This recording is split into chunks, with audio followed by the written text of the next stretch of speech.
Welcome to the CareerJitsu podcast, where we connect the art of Jiu-Jitsu with your career. Our mission is to empower and inspire you with engaging conversations and valuable insights from people just like you who benefit from the shared relationship between your workplace and the art of Jiu-Jitsu, leading you to a more fulfilling and successful life. Welcome to the CareerJitsu podcast. Today, our listeners are in for a treat. We have Rob Magao. Rob is a highly respected individual in BJJ. He's a black belt in BJJ, and he is also an extremely knowledgeable businessman owning Brazilian Jiu-Jitsu schools, two of them. He is going to connect his career with the art of Jiu-Jitsu. He is a BJJ Academy owner. He is a retired police officer, and he is also the founder of the nationally recognized law enforcement training program known as the Officer Survival Series. So, Rob, welcome to the podcast. What's going on? How are you? Yeah. So Rob, if you can jump right into sharing with our listeners a little bit about your background in jiu-jitsu and law enforcement, that would be great. Yeah, no problem. So just growing up, I was super interested in martial arts. At a young age, I just was fascinated by it, and I started doing judo as a small kid after school. That program only lasted a certain amount of time because the instructor ended up passing away.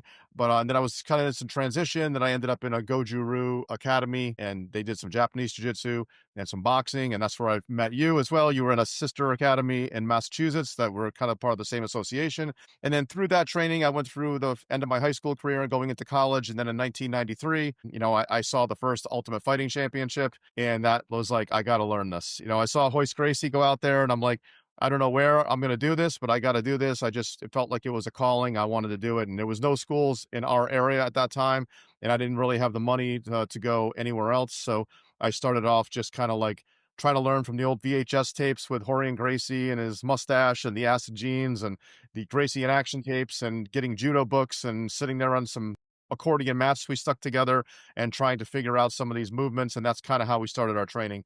And then, became a police officer in 1997, and, the rest is history. I just immediately knew that I wanted to do this and kind of for the rest of my life, fell in love with it right away. I loved all martial arts, but, jiu-jitsu was different for me. Yeah, that's awesome. It's funny because it's amazing how things come full circle, because every time I have a chance to talk about you to any of my students and stuff, I tell them about our history, about how when we were teenagers and we were, with no gear, we were karate sparring with bare fists and no shin guards and kicking each other in places that hurt a lot. Oh yeah. On a And there hard, was a few times that we caught each other really good, right? And oh ended up in the corner curled up. yeah, it was some, Yeah, great. And you mentioned about the Royce Gracie thing and how you got into jujitsu. I do remember though the first UFC as well, and because we were, I think, doing karate together at that time, because that was 91. So I believe we were maybe 14, 15 years old around that time, right? Somewhere yeah. around So there. the first UFC was, it was in November of 93. Oh, okay, 93. Yeah, but I had already been training. I started training in 89, I want to say, with Sensei Zamitis. Yeah. And then met you somewhere in that first few years before the UFC, because we definitely knew each other. And I don't know, how old are you now? 40, almost 49. Okay, so I'm 53, so I was a little bit older, but Okay. just gotten out of. I was still in high school when I met them, and then I met you probably in my early college days. Okay. Yeah, Yeah. It's amazing. We've known each other for over 30 years. It's crazy how time where'd the time flies. go, right? I know, right? So there's two worlds that really we want to connect here with this episode. Being a BJJ black belt, you've trained in jiu-jitsu for a long time, and you also were a law enforcement officer for a long time as well. So let's connect these two worlds together for our listeners so they can kind of understand how you've created this niche in training law enforcement. Because, I think in sport, for example, sport BJJ, you have people who focus on sport BJJ and they become really good at sport BJJ, and they end up becoming, jiu-jitsu world champions. Maybe they make it to the UFC, but you really found a niche for street application, street BJJ application. And I really think that that's interesting how you honed in on that, you focused on it, created a passion for it, and it turned into what it is today. So I think it's amazing. So can you give our listeners a little bit of a understanding of how that all kind of came about? Yeah, sure. So when I started doing jujitsu, you have to remember it was probably a much different experience than when people do it nowadays and for the first time. Back then, every class was more like a mixed martial arts class than it was a jujitsu class. What we would see as jujitsu now. Back then, we would wear our gis, but we also would hit with gloves. We would, spar on the feet. We would do wall work. We would do. It was very. Most schools would refer to as MMA training now. And when our gis got soaking wet, we just took them off, and that was no gi training now. And it wasn't like a distinguish between the two. And Right. it was much more, I would say, combative at that time. And we had to learn all the stand up portion of it, and a wall work and takedowns and with strikes. There was. It wasn't until probably the early 2000s that the competition scene started to really kind of take off, and you started to see schools less likely to teach those elements of the art. And because true jiu-jitsu has all five elements, right? It has stand up, it has some striking. The striking's done for a different reason. It's done to close the distance, it's done to set up submissions, but there's still striking of in true jiu-jitsu. Clinch work is in true jiu-jitsu, takedowns are in true jiu-jitsu, a groundwork is in true jiu-jitsu, and a weapons-based environment does exist in old school true jiu-jitsu, right? It was a battlefield art first. And I think that some of that has been lost over the years, and I tried to maintain and preserve that as much as I could. We have competition people in our school, but I make every one of my students, and I have 500 plus students, I make them all in the very beginning learn the older style of jiu-jitsu first, and then we grow into the competition afterwards. And I think the connection for me between law enforcement and jiu-jitsu was they're both problem-solving activities, right? As a police officer, every day I go to work, I'm basically responding to everyone else's worst day of their life, right? That's what I do all day long, every day, is respond to someone's 911 call. And when I get there, I have to make decisions. I have to make decisions under stress and under pressure, and sometimes fast. Sometimes you have time to make decisions. Sometimes you don't. And you're constantly under that decision making process. And that sounds an awful lot like grappling, like jujitsu, right? You're constantly under some stress. You're constantly under time restraints. You're constantly under decision making skills under circumstances where you're not totally in control of what's going on around you because other people have a say in what's going on. So I think that those are the kind of considerations that I thought they match very well. And quite honestly, jujitsu, the brotherhood, sisterhood, camaraderie, culture of most jiu-jitsu schools is very similar to being a cop. Like there's a lot of ball busting going on. There's a lot of like everybody gets along for the most part. You have your moments where there's some drama, but for the most part, and at least in my schools, thankfully, everyone gets along very well, and it's not much different than being on a tactical team or being in the roll call room before you go out on your shift. The personalities are very similar. Yeah, there's definitely a connection there with learning, everybody's wanting to learn because it's going to make them better on the job and better on the mats too. So building a community and culture for you in the beginning years of training law enforcement in jujitsu, can you talk a little bit about some of the obstacles that you faced in building that culture and trying to change that culture? Because I know there's a big commitment, and there was a big commitment for you. I've listened to a podcast before that you were on, and you talked about how there were some obstacles in the beginning that you really had to break through when you were a police officer. The agency you worked for was very open minded to learning and to try to get better, get their officers trained better in defensive tactics. So can you help our listeners understand a little bit about some of the obstacles that you faced in your beginning years of training law enforcement?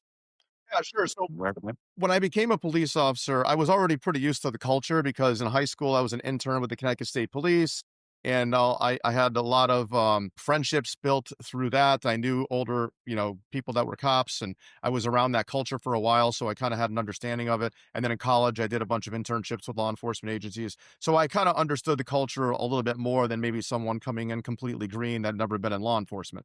And when I got out of the academy and went back to my police department, luckily I did work for an agency that was very progressive and motivated to develop as the best training they could for their officers. And I had a chief of police, Jim Strelacci, who was a wrestler his whole life. So he understood the power of grappling, and he understood that it was relatable to our job. And he kind of let me run with it a little bit once it was figured out that I had some training. So basically, from that perspective, I had a head start because that's huge when you have an administrator that's going to stand behind you. And I was just a kid, basically, early 20s, no previous experience in law enforcement, and I end up within a year of coming out of the academy, they have me teaching 20, 30-year vets and in service that were salty. They didn't want to be there. This is stupid. I've never had to been on the ground like this in my life as a cop. Why are Right. we doing this? So And you were a young cop then too, right? I I was a young cop, I'm in, 23 years old or whatever. So they, Okay. yeah, but once I got them out there, once I started to show them, once I could get down on the mat and demonstrate it with them and give them something that they could feel that they would absolutely use that night, and I could kind of gain their trust. Once I was able to do that a couple of times, the floodgates opened, and then it was like, well, what else do you got in that little bag of tricks you got there? I think a big mistake that a lot of martial arts instructors make, particularly jiu-jitsu instructors, is they go to teach cops and they want to show them some fancy thing like right out of the gate, or how to defend a knife from the mount position. It's like the likelihood of that happening is so rare. And if that's where you found yourself, you probably screwed up a long time ago, long before you ended up in that position, right? There's things we could have done to prevent that from happening to begin with. They're gonna not buy into it. They're gonna say, "Yeah, that's not gonna happen to me. Why am I wasting my time with this?" But if you show them something that they can easily see themselves having to deal with because they have many times, like someone laying on their hands and they won't give you their hands, or someone gripping the steering wheel and won't come out of the car. Those are things they deal with on a routine basis, at least in my department where we were relatively busy. You know, if you show them a few tricks and then they go out that night or that week and they end up using one of them, that's when they're like, "Hey, what's this kid? This kid knows something." So that from that point forward, I was started to gain some traction, but I only gained it within my own police department. And again, there was no one in the law enforcement community training jiu-jitsu when I started. Not in my area, maybe other parts of the country, but in my area, I was literally the only person. And then I met a guy, Jimmy Codges. He was a state trooper in Connecticut, and we were kind of on similar paths. We just didn't know each other, and a mutual friend of ours connected us together. And then it was like that was a moment of we found each other kind of thing. And then we were able to piggyback off each other and use our resources together to make it bigger. Yeah, that's awesome. I know you talked about before about how your agency had a lot of different officers that had various skills. So you kind of came together and kind of collaborated your skills together to make everyone better, which is awesome. Having that opportunity. And you said, I think, about a SWAT challenge. You created a SWAT challenge, right? Can you talk a little bit about that part of it and how much that has had an influence on establishing the respect for jujitsu in law enforcement? Yeah, absolutely. So what you're referring to within our department, there was kind of two areas that we were developing this. One was at my police department, at the West Hartford Police Department, where we had a small room with some mats and we had, a couple of wrestlers and a couple of boxers and a taekwondo person and a aikido person and me as a jiu-jitsu guy and some judo people. And we would just get together, 2, 3 times a week for a couple of hours and spitball things and come up with ideas. And quite frequently, 9 out of 10 times, the people that were grapplers tended to do much better than everyone else in those pressure environment where we're kind of going for each other and trying to win, right? So that kind of won it over in my own police department. But what won it over around the state with other agencies was then being able to start the SWAT challenge. And myself and a bunch of people on my team, wasn't just me. There was Jeremy Clark and Chris Chappell with the two of the other main players. And we basically had a series of unfortunate events in Connecticut where there was some tough calls and some police officers were killed.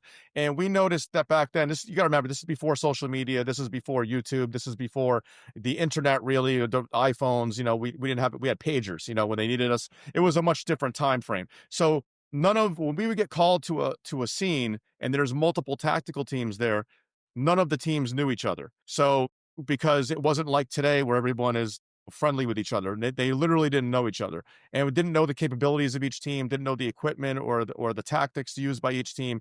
and it was like we were just islands that weren't connected. So after a specific incident, we kind of all got together and we had done like a SWAT challenge among our own team, like an individual event a few years before this, and we thought it was really interesting. So we thought we could maybe do that on a bigger scale by inviting teams to compete with each other. At first, our agency was against it, but then once we brought it to their attention a few more times, we kind of won them over, and we were able to start this in 2005. And the first year, I think we had 12 or 13 teams, and then after that, it grew all the way up to 40 teams. It still runs to this day, and it's I think the second largest, if not the largest, tactical challenge in the country. And during that challenge, one of the events, we put a grappling station in.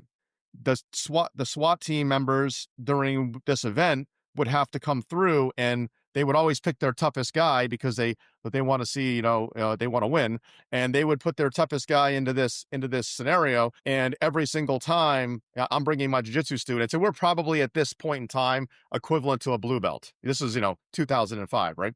But we're totally controlling them. No one can come through and do anything to us, and we're controlling them. And we proved to the SWAT community pretty fast, holy crap, like this works. So that kind of grew it outside of my police department. Then other agencies started contacting us and saying, hey, can Rob come to our PD and show us some of this stuff? Can Rob come to our SWAT training and show us some of what he did in the challenge? And I started getting invited to other places to show what I knew. And then from there, I start meeting new people that were kind of on the same path as me. And we started connecting the dots, and we started forming a unit and a team of people that were passionate about it. And that's kind of how it really started to grow around the state. Yeah, that's awesome. I think that birth of establishing that respect among your community of law enforcement is great, and that kind of is what sort of funneled your interests into starting the Officer Survival Series, right? So in the beginning years, that was kind of like just what's really nice is you're a pioneer in law enforcement training. It's amazing to hear your story about how you started with just a club and just kept pushing and being consistent for change. And by doing that, you changed the whole culture of your department.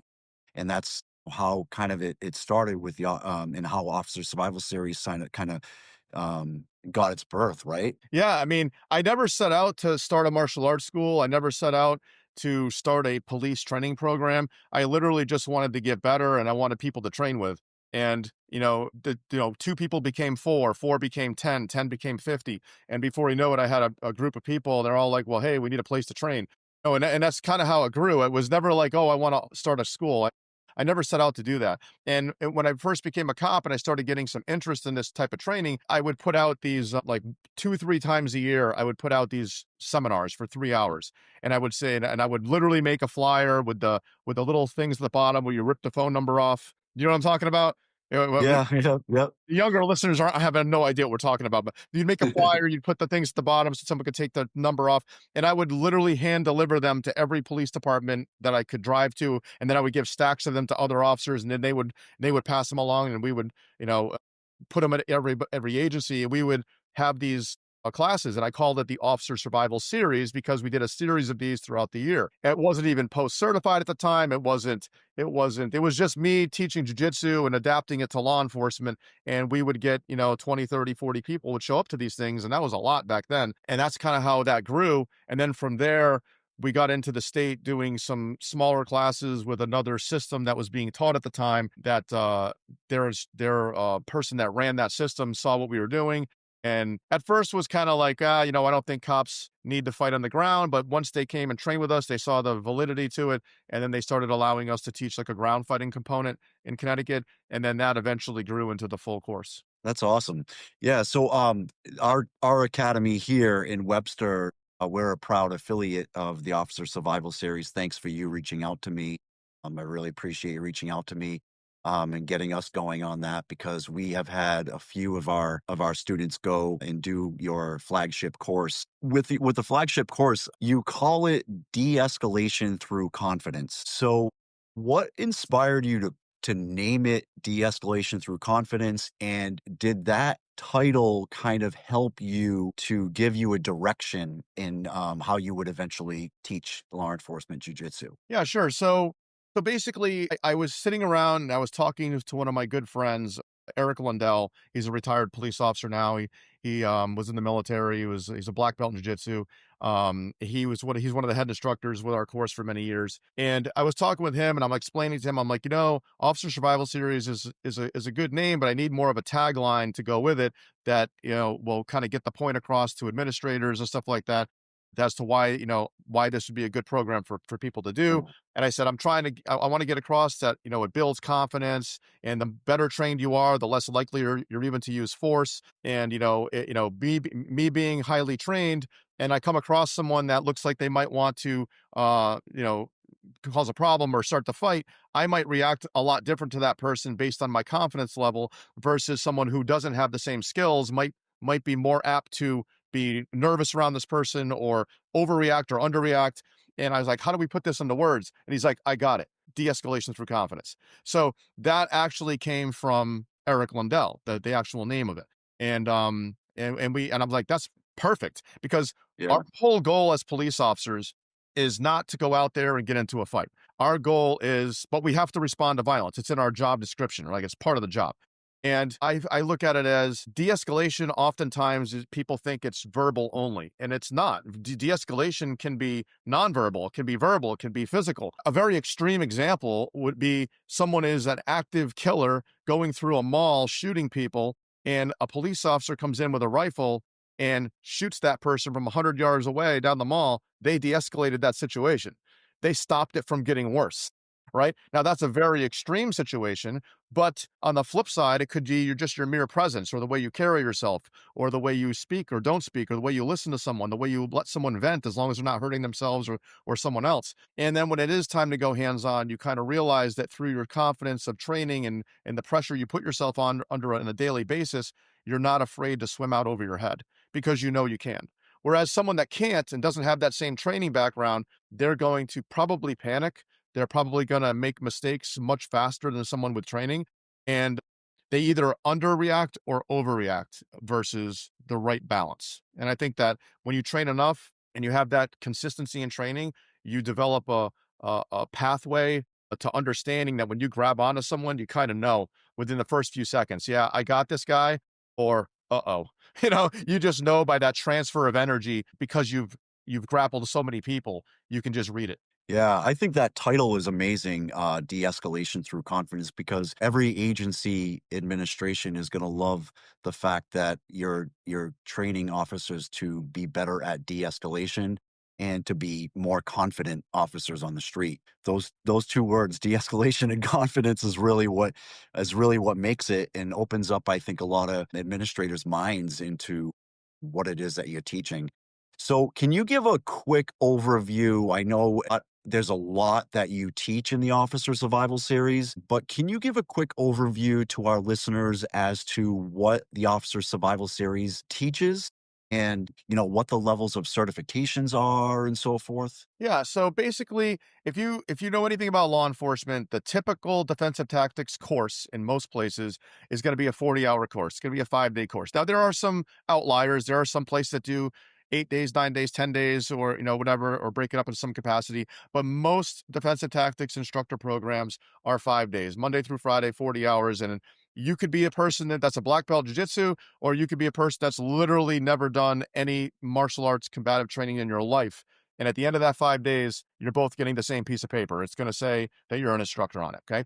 And I always had a pretty huge problem with that, because I just kind of looked at it as, there's no way, no matter how good of an instructor someone could be or how good the material is, there's no way I can take someone in 5 days and make them proficient enough that they can go back and then teach everyone else that under their guard to do the same thing. I think that it just takes time to develop that type of sensitivity to the training and understanding the positions and understanding the answers to different questions that might pop up, and being a competent instructor. So I've always been very against that checkbox, paper tiger type, instructor certification. I don't believe in it. So one of the very first things I did was said, I'm going to put together a course. It's 2 tiers. Tier 1 is 8 days. And then 6 months later, if you wanted to, you could take tier 2, which is another 8 days. So a total of 16 if you did the entire both tiers. And the first tier is what most people end up going through. Obviously, everybody goes through that first. And I wanted to shine a light on various aspects of use of force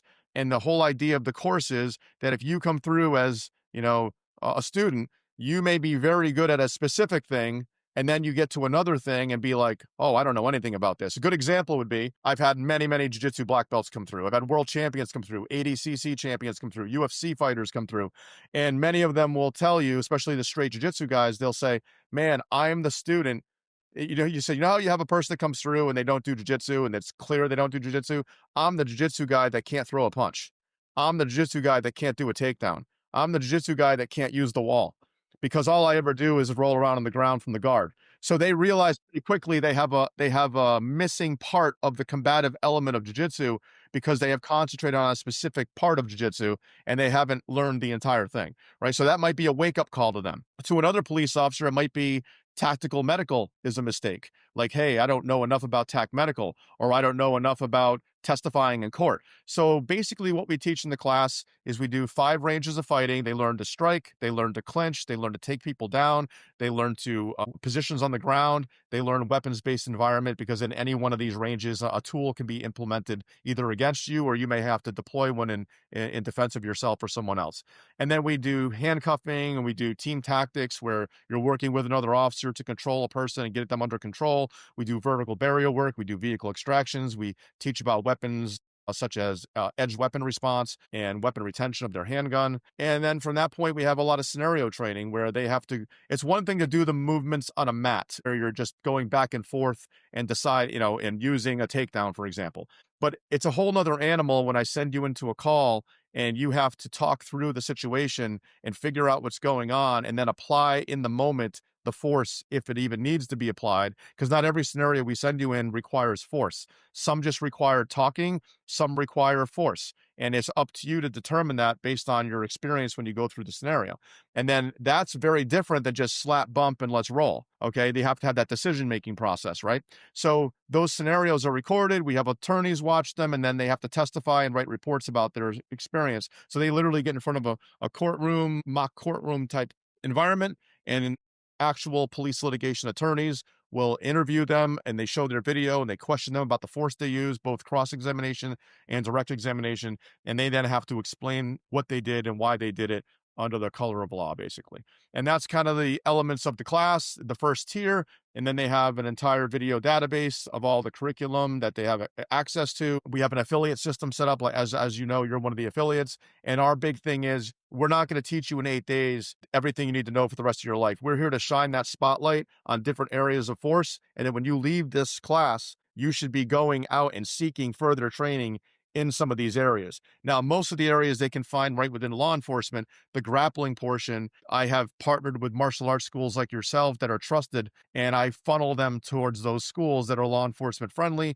that teach a well-rounded curriculum where they can develop their grappling skills in that environment, which easily translate to law enforcement if you understand the differences. Yeah, I can anecdotally, I can say, I went through your course and I was extremely impressed at how comprehensive it was. The force on force scenarios were amazing. The attorney piece, I just was thrown off by that, thinking, wow, it was very enlightening for me to hear an attorney coming in and talking about things too. So it was great. And so with all the officers that you've trained, you've had a very, very big impact on officers' careers in terms of how efficient they are in de-escalation on the street. So what is the kind of feedback that you get? Can you give our listeners a little bit of an understanding as to the perspective of an officer that's on the street now that has taken your course and what they have experienced or what feedback they have given you in terms of how effective the defensive tactics are that you're training them in? Well, the 8-day tier 1 class that we've been putting on now since before COVID, hundreds of people have gone through it, and we've never had anything less than a 5-star review for it. Never even one time. And we've even had hostages come through the class that didn't want to be there, that were sent by their agency because because one of the issues with our course that people have a hard time with is, like I mentioned earlier, I won't just certify someone, your favorite child from your police department, and they have zero background in this type of thing. that we're going to make them better in 8 days. We're going to show them their weaknesses. We're going to show them their strengths, and we're going to give them the opportunity to get them better, because we give them 6 months of free jujitsu at one of our schools once they come out of this program, that so they can continue their training. And but one of the things that people will be down about is that they aren't automatically going to become an instructor at the end of the 8 days. Because I'm not going to lie to them. I'm going to say, hey, you just don't have the skill base yet, right? So that sometimes can be something to overcome. But once they're there for 2 or 3 days, they realize pretty quickly, it's usually 2 or 3 hours. They're like, I was wrong. Like I literally don't know what I thought I knew. And I'm easily finding that out in this class under some pressure, that I'm not as skilled as I thought I was. And they quickly decide that, we are correct in the way we're doing it. And then we allow them to continue training, and then we will update their certificate to an instructor level once they put the work in, right? Now, if someone comes into the class and they already have a skill base, they wrestled 4 years in college, they have a jiu-jitsu blue belt, purple belt, whatever, and they go to the class, we can tell pretty quickly that they understand. We will promote that person to a instructor level certification. Now, a lot of them, when they come through, whether they were a fan of us or not, at the end, they all are. And when they go back to their job and they start going to calls and they start utilizing the training, or they start showing in their in-service classes, and some officers come back, and the big thing is the body cam footage. We get lots of body cam footage. There's not a week that goes by where I don't get 2 or 3 body cams from various officers from around the state of Connecticut, mostly, because that's mostly where we train people from, but even around the country where we've gone. And they'll send us. I was walking into a football game last week in Wethersfield, Connecticut, with my wife, and I'm walking into it's a high school varsity game at night. I'm walking into the game, and all of a sudden a cop comes over, sees me in line, comes over to me. Hey, Rob, we just used the team tactics and arm pry, and here's the video, and he's trying to show me on his phone. And he sent it to me later, and then I'm in the stands at the same game, and my phone goes off, and Glastonbury Police Department just did another technique, and they're sending me the video. So, like, it's a Wow. constant thing, where these people are going to the class, they're realizing in the class, wow, this works pretty well, because we're resisting each other. Whereas most DT classes, you don't resist each other. And then they go to the street and it starts working for them. They start getting actual data to show that what we're showing them works in a real world environment. And that's the key difference. It's, text messages all the time, phone calls all the time, emails all the time, Instagram messages all the time. Hey, thank you, thank you, thank you, thank you. This is amazing. This works. I did this, I did that. And, that's where the real proof is. We could run the greatest class in the world, but if there's nothing that ever comes out of it, then it's a waste of time. Yeah, how gratifying is that for you to get these messages from people that you've trained on a regular basis? It gives you so much more purpose for what you do, and it's one of the biggest things is in life is to feel appreciated, and getting those that feedback is awesome for you and for your academy too. So you're a busy guy. You have a lot going on. You're a family man. You have 3 children. Your son just got promoted to black belt, right? Yeah, Yeah, he started yeah, training when that's awesome. we all did when they were young, and he just got his black. Yeah, yeah, so you have a lot of balance going on between, family commitments and your academy commitments and the officer survival courses that you're running. That's a lot of juggling for you, and so how do you keep it all together? Well, my wife Christine is absolutely amazing, and my 3 kids, Alex, Sam, and EJ, they're all part of it with me. They help, they work at the school.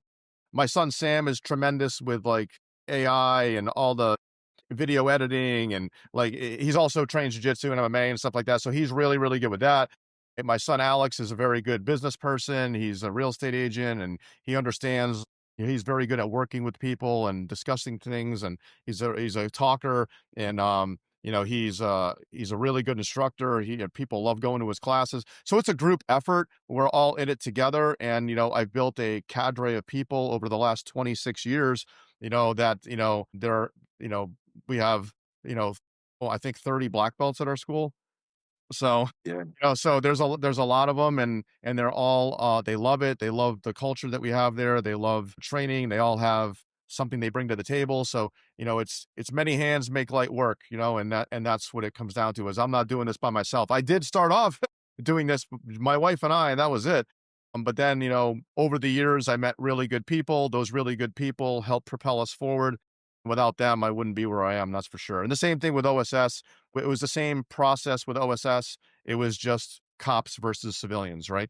And there's people that overlie both. I have certain people that help me with both programs. I was super fortunate, got a lot of help, and I wouldn't. To me, it's not even work. I mean, it was a few weeks ago, probably about 3 weeks ago, I did 90 hours working basically, but it didn't feel like I was working because I'm doing something I love. And Right, I mean, right. when I spend 12 hours on a mat, you know, 15 hours, that was 2 days in a row with Craig Douglas, 15, 16-hour days. And it didn't really feel like work because I Yeah. love every minute of it. So Yeah, you live in your passion, and all that sacrifice that you put in over the years is finally paid off to the point where now, you're in your 50s now and you can't physically do as much as you were able to do before. And now you've got like you said, a whole cadre of people that are there to help you continue growing your school and continue moving forward with everything. So that's great. It's a great story. I appreciate your time, Rob. I know I would love to be able to talk to you longer, but we got a lot of valuable insight in here for our listeners. And, our podcast is about connecting jujitsu with careers. And you're a culmination of those things. So I we appreciate. appreciate you coming on. We appreciate your time. Do you have any last minute, advice that you can give to anybody that's in jujitsu or law enforcement? I mean, I think that in jiu-jitsu, the advice is show up and train, and and train consistently, and train with good people, and you're going to be fine. Don't worry so much about losing. Don't worry so much about getting tapped out. Just show up and get better. Like that's it. It's the consistency over time that's going to get you better. There's no secret. That is the secret, right? It's not owning 10 instructional videos. It's not going to 16 seminars in a month. It's showing up on the mat day to day to day, even the days you don't want to, and showing up and putting the work in. And it's one of the last things left on earth that if you do it right, it still requires hard work and to get there. But I think that's that with you got to have something of interest outside of the job. You cannot make your whole life the job, because no matter how good of a cop you think you are, no matter how much you think you're handling it, no matter how much you love it, at the end of the day, the job is going to win.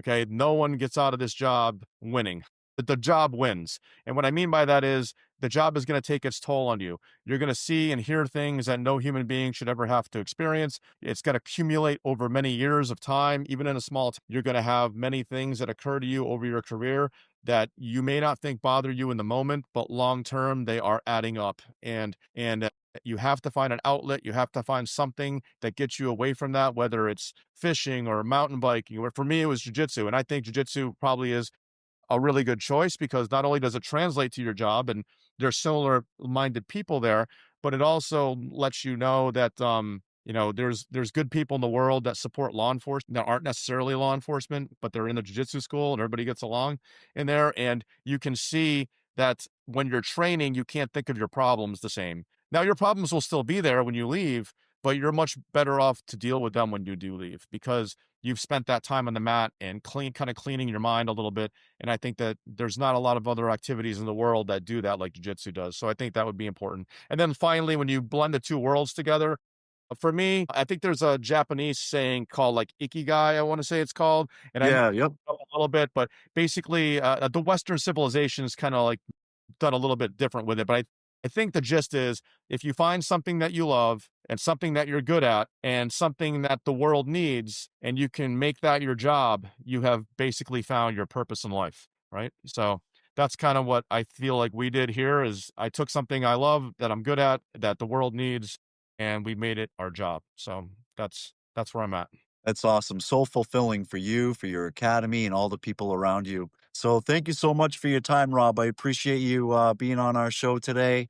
And yeah, so just let's keep in touch. I'm going to send some more people to your course. The more that we can get people trained and loving jujitsu, the better off we all are, right? Awesome. All right. Thanks, Rob. Thank you very Have a much. great day. You too. See you, Bye. buddy. Well, there you have it. As we wrap up today's episode, let's take a moment to reflect on the powerful connections we've explored between the art of jiu-jitsu and your career. In your workplace and in jiu-jitsu, you learn to adapt and navigate challenges. So remember that persistence and the courage to embrace the lessons that you learn are the keys to your growth both on the mat and in your career.